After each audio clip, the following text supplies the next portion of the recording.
अस्सलाम वालेकुम वरहमतुल्लाहि वबरकातुहू। Welcome to mathematics videos. Complex analysis का लेक्चर नंबर 2 स्टार्ट करते हैं।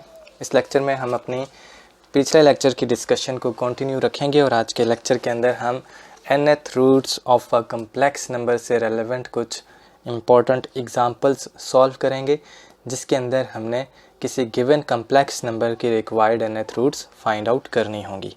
इम्पॉर्टेंट लेक्चर है, यहीं से हम अपने डिस्कशन को आगे एक्सटेंड करेंगे।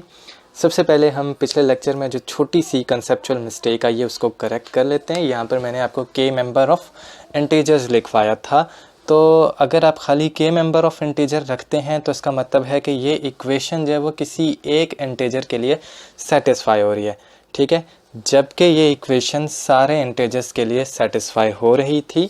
तो इसलिए यहाँ पर हमने के इक्वल टू आगे सारे इंटीजर्स लिख लेने, 0 plus minus 1 plus minus 2 plus minus 3 and so on.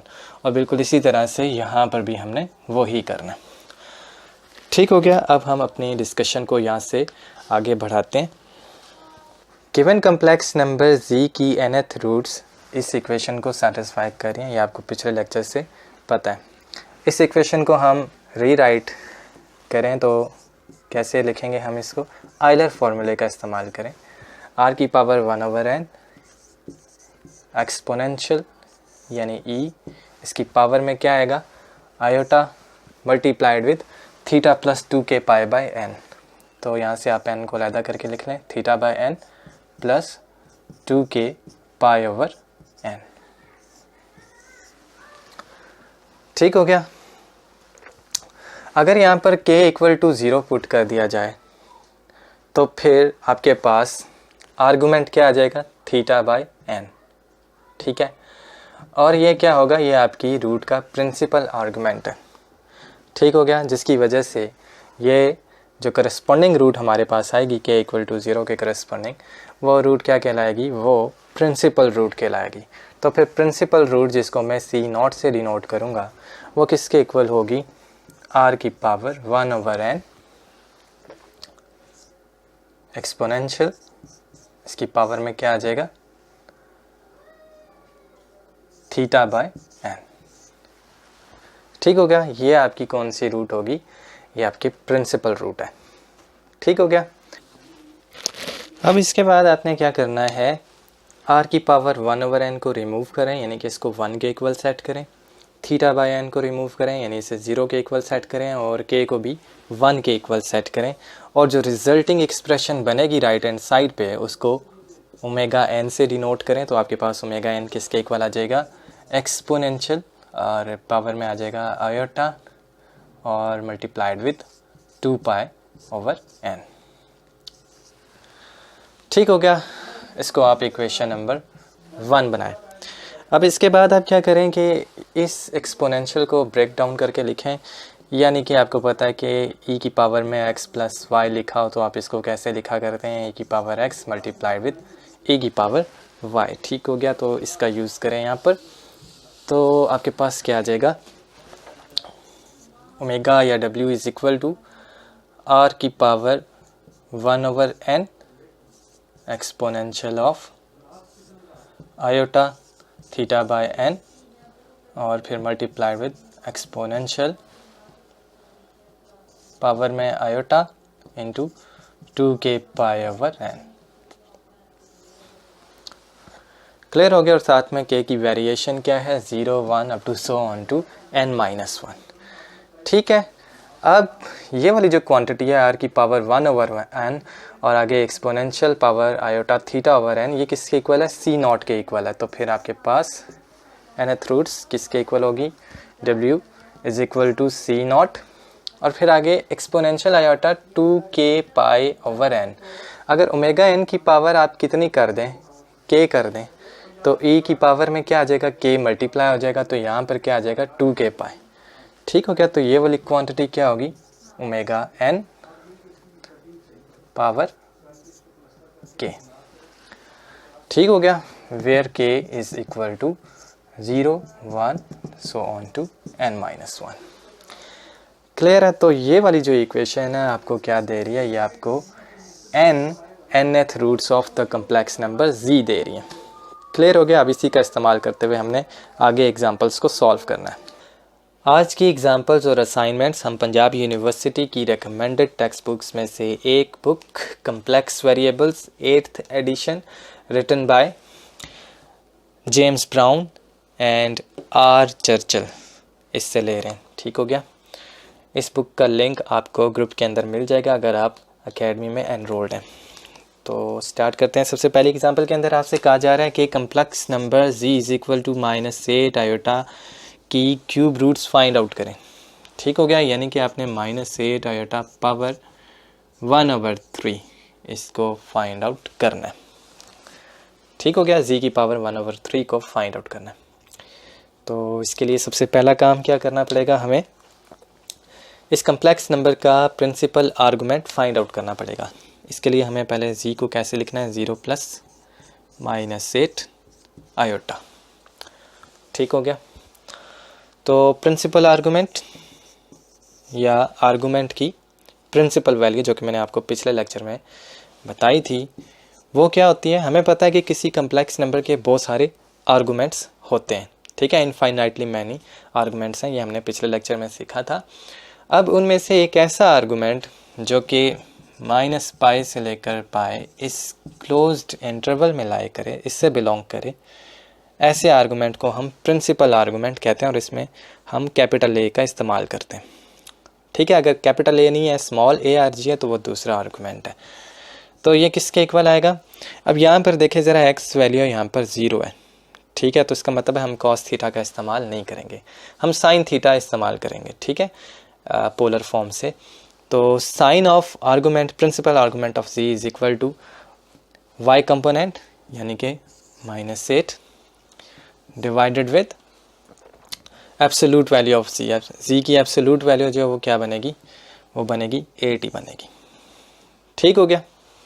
तो ये आपके पास साइन ऑफ दिस थिंग आया। तो यहाँ से आपके पास प्रिंसिपल आर्गूमेंट जो है वो क्या बन जाएगा, principal argument is equal to sine inverse of -1। ठीक हो गया। अब इसको इस वाले इंटरवल से बिलोंग करना चाहिए। ठीक है, तो वो कौन कौन सी वैल्यूज़ हैं साइन इनवर्स ऑफ -1 की जो उस इंटरवल से बिलोंग कर रही हैं, सिर्फ -π/2। ठीक हो गया। तो ये आपका प्रिंसिपल आर्गूमेंट हो गया। अब आपने क्या करना है, इस कम्प्लेक्स नंबर को लिखना है पोलर फॉर्म में। z is equal to absolute value of z कितनी आई, 8 आई है। ठीक हो गया। और उसके बाद एक्सपोनेंशियल की पावर में आयोटा और मल्टीप्लाइड विथ क्या आएगा, प्रिंसिपल आर्गूमेंट यानी कि -π/2 + 2k π। ठीक हो गया। तो ये आपकी पोलर फॉर्म है। इसमें आपका k जो है वो किसके इक्वल है, k is equal to 0 + -1 + -2 and so on. Clear हो गया। चूंकि हमने z is equal to -8 iota की पावर 1/3 इसको फाइंड आउट करना है, यानी कि z की पावर 1/3 को फाइंड आउट करना है, तो इस इक्वेशन में दोनों साइड्स पर हम पावर कितनी ले लेंगे, 1/3 लेंगे। ठीक हो गया। और फिर इसके बाद हमने क्या करना है, डी मॉइवर्स थ्योरम का इस्तेमाल करना है, जो कि हमने पिछले लेक्चर में स्टेट एंड प्रूफ किया था। तो फिर यहाँ पर हमारे पास क्या आ जाएगा, z की पावर 1/3 इज इक्वल टू 8 की पावर 1/3 जो कि 2 के इक्वल है। और फिर आगे डी मॉइवर्स थ्योरम लगाएं, आयोटा एंगल्स जो हैं उनको किसके साथ डिवाइड करना पड़ेगा, हमें डिवाइडेड विथ 3 करना पड़ेगा। ठीक हो गया। तो यहाँ पर आपके पास आ जाएगा आयोटा मल्टीप्लाइड विथ -π/6 और फिर प्लस 2k π/3, 3 के साथ आपने डिवाइड कर दिया। अब यहाँ पर चूँकि ये आपकी क्यूब रूट्स हैं तो k की वेरिएशन क्या आ गई, 0, 1 और n-1। n आपका कितना बन रहा है, 3 बन रहा है। ठीक, तो यहाँ तक आपने लाना है, यानी ये 3 क्यूब रूट्स आपने फाइंड आउट करनी है। तो सबसे पहले हम क्या करेंगे, हम सबसे पहले प्रिंसिपल रूट फाइंड आउट करेंगे। प्रिंसिपल रूट हमारे पास कैसे आएगी, यहाँ पर आप क्या करें, k को 0 पुट कर दें। k को आप जैसे ही 0 पुट करेंगे तो आपके पास सबसे पहली रूट आएगी प्रिंसिपल रूट, जो कि k इक्वल टू 0 के करस्पॉन्डिंग, और इसको हम C0 से डिनोट कर रहे हैं। तो ये किसके इक्वल हो जाएगी, 2 टाइम्स एक्सपोनेंशियल और पावर में iota multiplied with minus pi by 6, minus iota pi by 6। ठीक हो गया। तो ये किसके इक्वल हो जाएगा, ये इक्वल हो जाएगा 2 cause pi by 6, cause minus pi by 6, तो कॉज उसको प्लस कर दिया करता है, तो कॉस पाई बाय 6 यानी कि कॉस 30 डिग्री कितना हो जाएगा, स्क्वायर रूट 3/2। ठीक हो गया। आगे iota sine minus pi by 6 कितना हो जाएगा, -1/2। ठीक हो गया। तो 2 को इधर मल्टीप्लाई कर दें तो ये स्क्वायर रूट 3 - 1। तो ये आपकी सबसे पहली क्यूब रूट आ गई है। इसके बाद आपने C1 फाइंड आउट करना है। तो C1 आपके पास क्या आ जाएगा, यहाँ पर k is equal to 1 put करें। तो k जैसे ही यहाँ पर 1 पुट करेंगे तो आपके पास 2 times exponential iota minus pi by 6 plus 2 pi by 3 आ जाएगा। इन दोनों को आप सिंप्लीफाई करें तो ये आपके पास कितना आ जाएगा, पाई बाय 2 आ जाएगा। ठीक है। और यहाँ पर क्या आ जाएगा, 2 एक्सपोनेंशियल आयोटा पाई बाय 2। ठीक।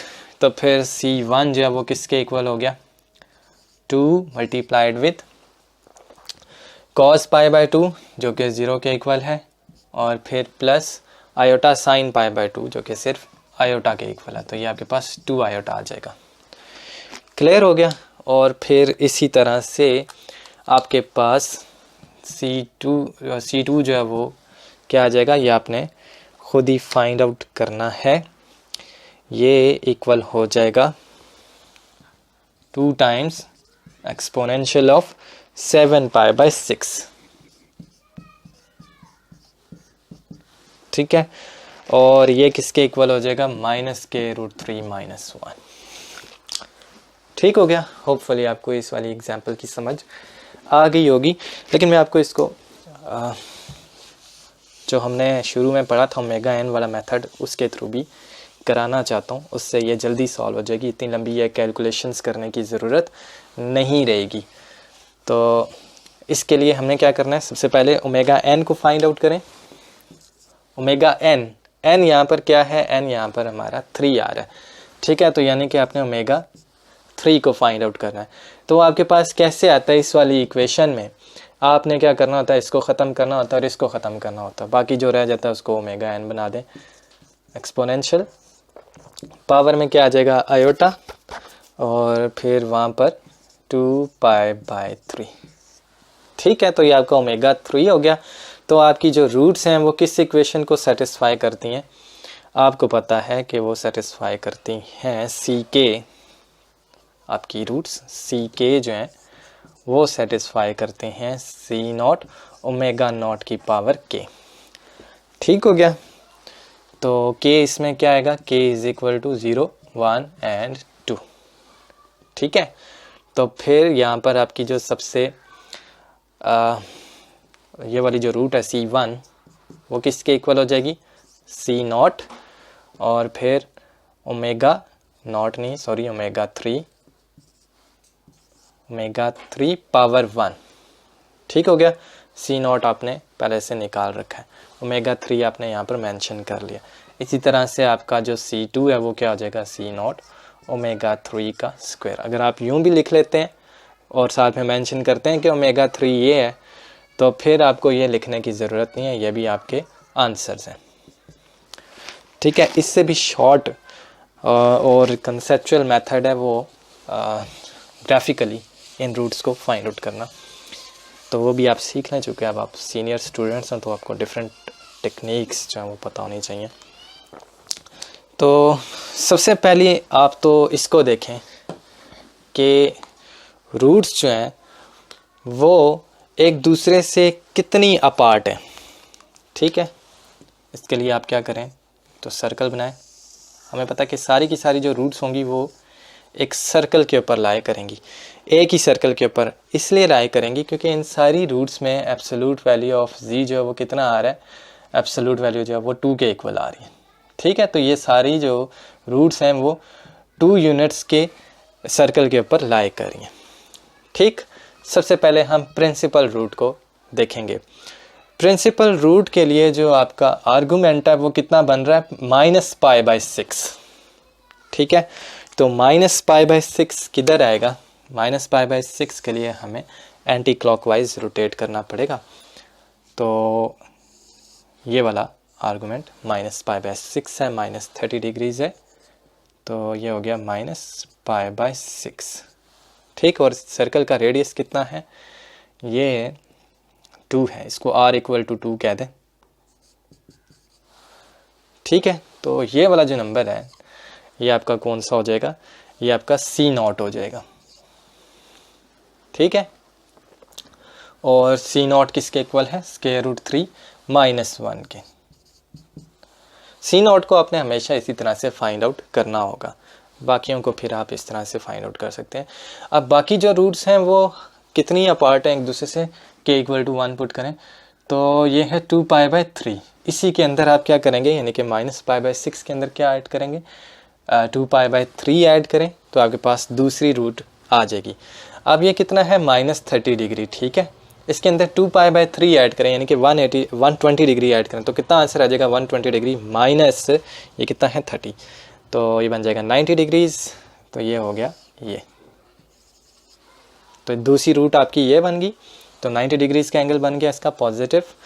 तो ये कौन सा नंबर बन जाएगा, इसमें x वैल्यू 0 है और y वैल्यू कितनी बन रही है, चूँकि ये इसका रेडियस 2 है तो यहाँ पर भी ये 2 आएगा, चूँकि इमेजिनरी एक्सेस के ऊपर मौजूद है तो 2 आयोटा, तो इसलिए आपकी जो ये वाली रूट है C1 वो कितनी हो जाएगी, 2 आयोटा। C1 = 2 iota. क्लियर हो गया। अब इसके बाद इसी में आपने मज़ीद कितनी रोटेशन देनी है, आपने मज़ीद 2π/3 की रोटेशन देनी है, तो आपके पास थर्ड रूट आ जाएगी। तो मज़ीद आप यही रोटेशन दें तो ये 90 डिग्री और फिर ये वाली मज़ीद 30। ठीक हो गया, तो ये कितनी बनेगी, इसकी हाइट बिल्कुल वही है जो इसकी है C0 की सिमेट्री की वजह से। ठीक है, तो फिर इसका मतलब है कि इसकी y वैल्यू वही है जो इसकी है, इस वाले कम्प्लेक्स नंबर की, ये √3 - 1 नहीं है, आयोटा है, सॉरी। तो y वैल्यू इसकी भी कितनी होगी, माइनस आयोटा। ठीक है, और इसके अलावा x वैल्यू इसकी कितनी थी, √3 थी, इसकी कितनी है, चूँकि ये नेगेटिव एक्सेस के ऊपर मौजूद है, यहाँ पर ओरिजिन है, नेगेटिव एक्सेस पर मौजूद है, तो फिर ये क्या हो जाएगा, -√3। ठीक हो गया, तो ये आपका क्या बन जाएगा, C2 बन जाएगा। तो ये आपका C2 हो गया। तो इस तरह से भी आप इसको फाइंड आउट कर सकते हैं। होपफुली आपको इन चीज़ों की समझ आ गई होगी। अब हम नेक्स्ट एग्जांपल करेंगे। एग्जांपल नंबर 2 में आपसे कहा जा रहा है कि find nth roots of unity. ठीक हो गया, यानी कि अब आपके पास जो कम्प्लेक्स नंबर z है वो किसके इक्वल है, 1 के इक्वल है। ठीक है, इसको आप 1 + 0 आयोटा लिखते हैं और आपने फाइंड आउट क्या करना है, z की पावर 1/n जो कि इसकी nth रूट्स बन रही हैं, यानी कि 1 की पावर 1/n, और ये टोटल कितनी है, n है। ठीक है, अब सबसे पहला काम इस कम्प्लेक्स नंबर का प्रिंसिपल आर्गूमेंट फाइंड आउट करें। Argument of z = 1। तो ये प्रिंसिपल आर्गूमेंट क्या हो जाएगा, चूँकि यहाँ पे इमेजिनरी कंपोनेंट यानी कि y कंपोनेंट 0 है, तो फिर आपको क्या करना पड़ेगा, साइन इनवर्स वाला फार्मूला अब आप इस्तेमाल नहीं कर सकते। अब आपको क्या करना है, कॉज इनवर्स वाला फार्मूला यूज़ करना पड़ेगा। Cause inverse real part divide with z की एब्सोल्यूट वैल्यू जो कि 1 ही के इक्वल है। ठीक है, और ये किससे बिलोंग करेगा, चूँकि प्रिंसिपल आर्गूमेंट है, therefore it must belong to closed interval from -π to +π।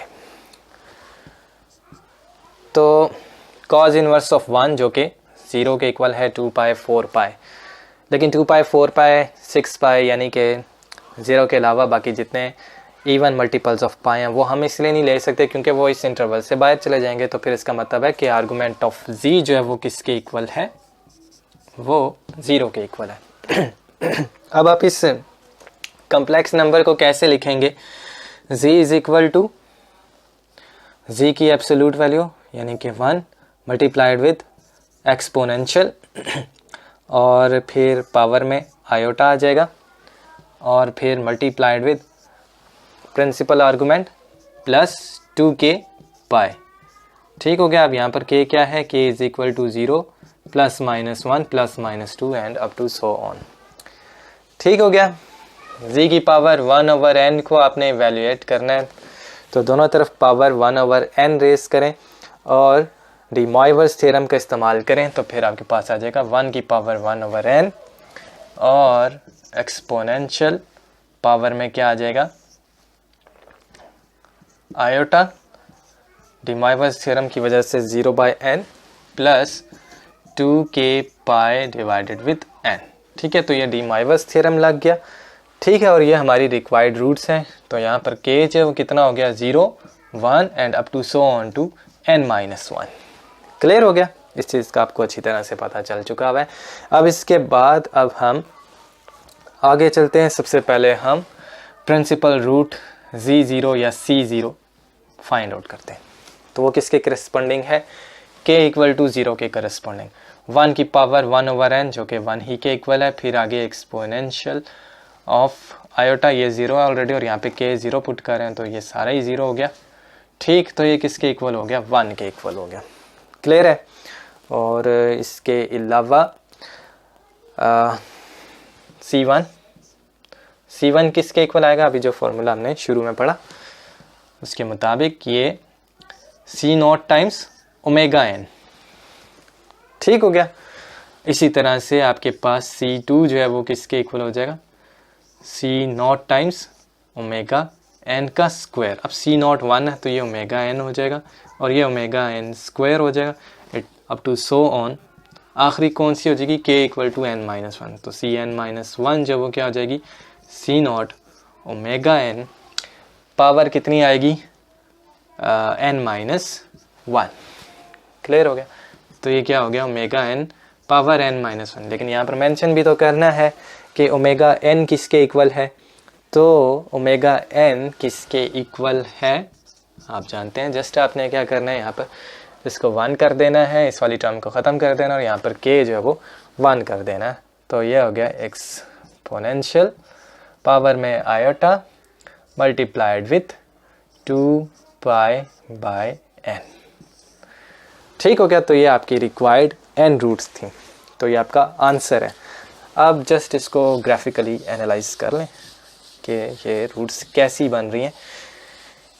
तो ये सारी की सारी रूट्स जो हैं वो इस फार्मूले से हमें पता चल रहा है कि ये सारी nth रूट्स जो हैं वो यूनिट सर्कल के ऊपर लाई कर रही हैं। ठीक है, ये कितना है, 1 की पावर 1/n यानी कि 1। तो ये जिस सर्कल के ऊपर लाई कर रही हैं उसका रेडियस कितना है, 1 यूनिट्स। ठीक हो गया, ये ओरिजिन हो गया, रियल एक्सिस इमेजिनरी एक्सिस। ठीक है, C0 जो है वो 1 के इक्वल है।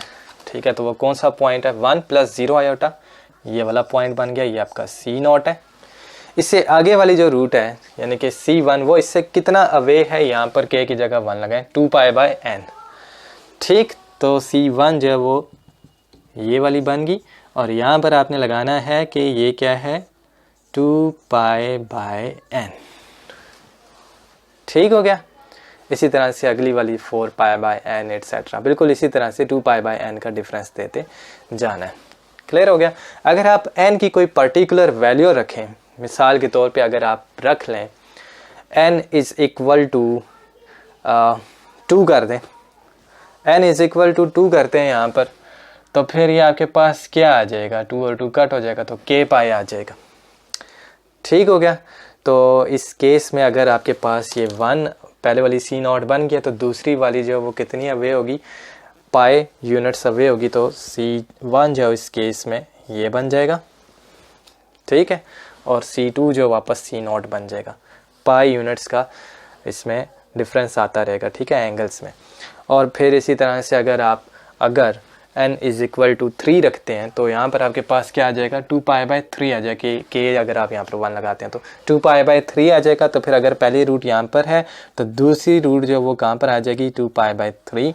2π/3 जो है वो कितना हो जाएगा, 60 × 120 डिग्रीज। तो उस केस में आपके पास ये बन जाएगा C2। ठीक हो गया। और ये एंगल कितना है, 2π/3 का।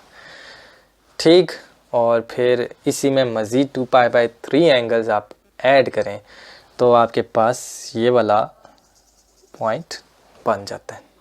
ठीक है, तो ये आपके पास C3 हो जाएगा और C4 वापस जो है वो C1 हो गया। इसी तरह से n की वैल्यू इसके ऊपर डिपेंड करता है कि ये रूट्स कहाँ पर आएंगी। जनरल केस में जस्ट आप ये बना लें, ये बनाएं, उसके बाद इतने ही अवे जो है ना 2π/n अवे जो है वो C2 बना लें, फिर C3 बना दें। ठीक है, इनके दरमियान एंगल जो है ना वो इक्वल होंगे। ठीक है, यानी कि ये इक्वली स्पेस्ड है एवरी 2π/n रेडियंस। क्लियर? तो होपफुली आपको ये समझ आ गई होगी। एग्जाम्पल नंबर 3 के अंदर आपसे कहा जा रहा है कि find the square roots of z is equal to √3 + iota. Important question है। अब आपने z की पावर 1/2 फाइंड आउट करनी है, यानी कि √3 + आयोटा। ठीक हो गया। ये कितनी रूट्स बनेगी, 2 रूट्स बनेगी डेफिनेटली। तो इनको फाइंड आउट करने के लिए as usual complex number z का प्रिंसिपल आर्गूमेंट निकालें, किसके इक्वल आएगा। अब यहाँ पर आप कॉज इन्वर्स भी लगा सकते हैं, साइन इन्वर्स भी लगा सकते हैं। मैं यहाँ पर कॉज इन्वर्स लगा रहा हूँ, तो ये बन जाएगा real part divided with z की एब्सोल्यूट वैल्यू √3² + 1² 4 हो गया। इसका स्क्वायर रूट कितना हुआ, 2। ठीक हो गया। And it must belong to closed interval from -π to π। तो वो किसके इक्वल होगा, जस्ट 30 डिग्रीज यानी π/6 रेडियंस। ठीक हो गया। अब आपने z को पोलर फॉर्म में लिख लेना है। z is equal to absolute value इसकी 2 आई थी, एक्सपोनेंशियल, और फिर इसके बाद पावर में आयोटा मल्टीप्लाइड विथ π/6, और फिर इसके बाद रहेगा +2k π।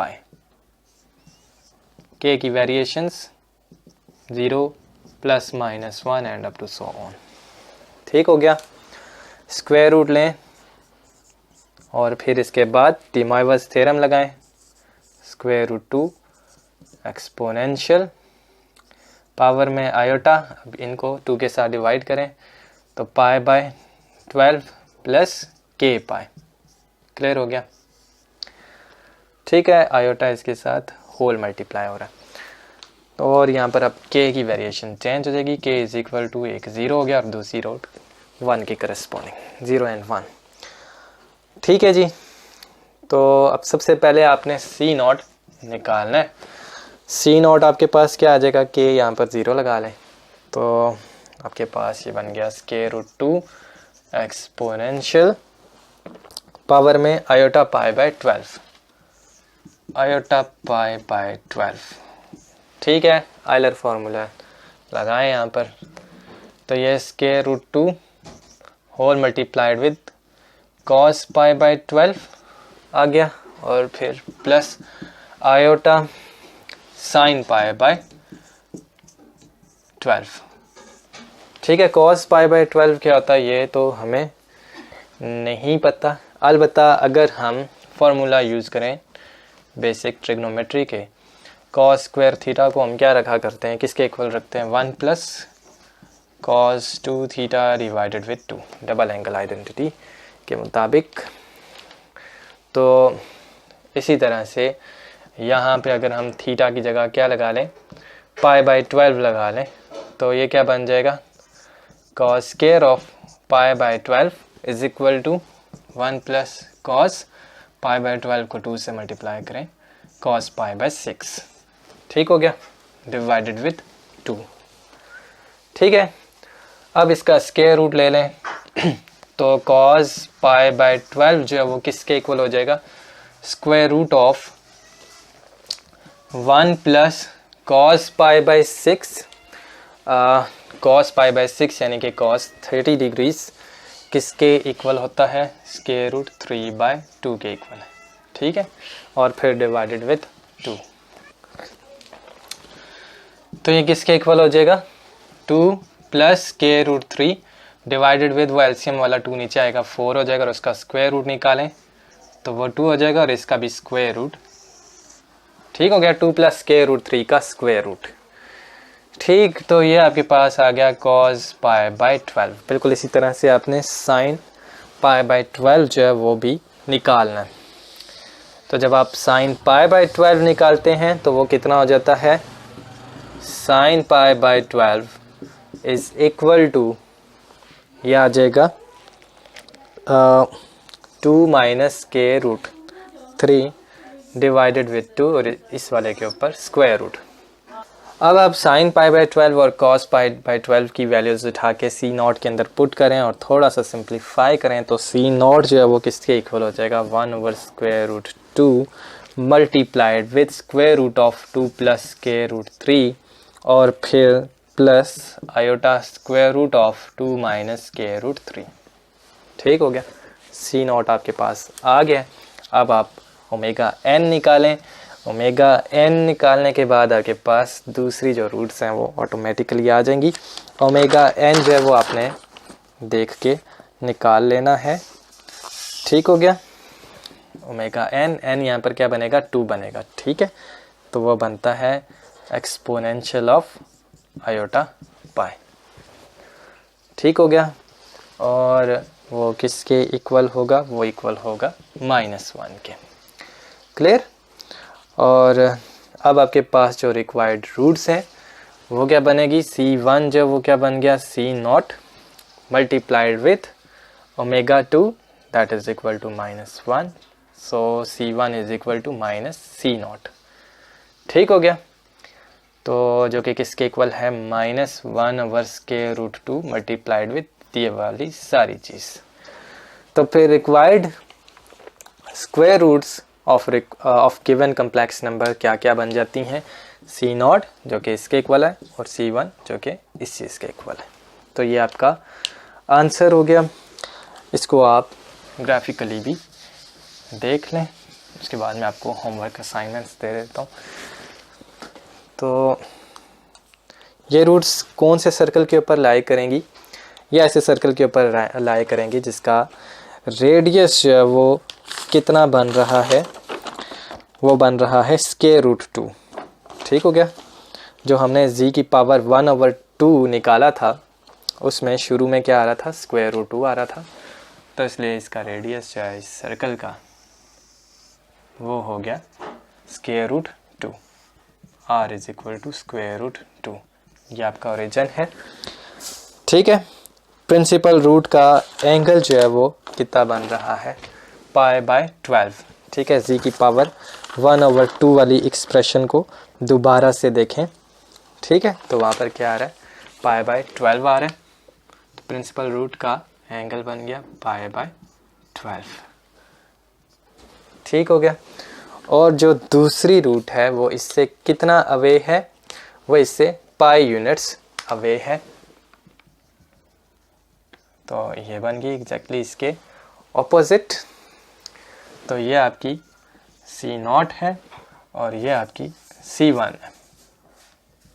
अगर आप किसी तरह से इसको फाइंड आउट कर लें और ग्राफिकली एनालाइज कर लें तो आप इसको डायरेक्ट सिमेट्री का इस्तेमाल करते हुए फाइंड आउट कर सकते हैं, ठीक हो गया।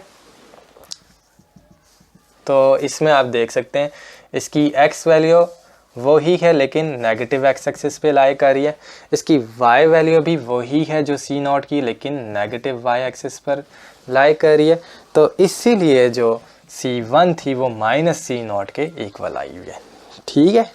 तो यूँ भी ठीक है। होपफुली आपको आज का लेक्चर समझ आ गया होगा। अब आपने होमवर्क असाइनमेंट्स करनी है। असाइनमेंट्स आपने कौन कौन सी करनी है, इसी बुक का जो सेक्शन 10 की एक्सरसाइज है वो सारी की सारी आपने करनी है, ठीक है। सेक्शन 10 इनमें से जो सबसे इम्पोर्टेंट क्वेश्चन है वो है क्वेश्चन नंबर 8। ये आपको मेरे नोट्स के ऊपर मिल जाएगा इसका सारा सोल्यूशन, जिसके अंदर आपने z की पावर 4 प्लस 4 के ज़ीरोज़ फाइंड आउट करना है, ठीक है। और फिर इन ज़ीरोज़ का इस्तेमाल करते हुए इसको क्वाड्रेटिक फैक्टर्स के अंदर फैक्टराइज करना है, और इन फैक्टर्स के कोफिशिएंट्स क्या होने चाहिए, रियल होने चाहिए। ठीक हो गया। तो इसका सारा सोल्यूशन आपको इन नोट्स पर मिल जाएगा, और ये नोट्स आपको ग्रुप में मिल जाएंगे। ठीक हो गया। और बाकी क्वेश्चंस के सॉल्यूशंस भी आपको वहीं पर मिलेंगे। सो आई होप कि आपको आज का लेक्चर अच्छी तरह से समझ आ गया होगा। Thanks for watching.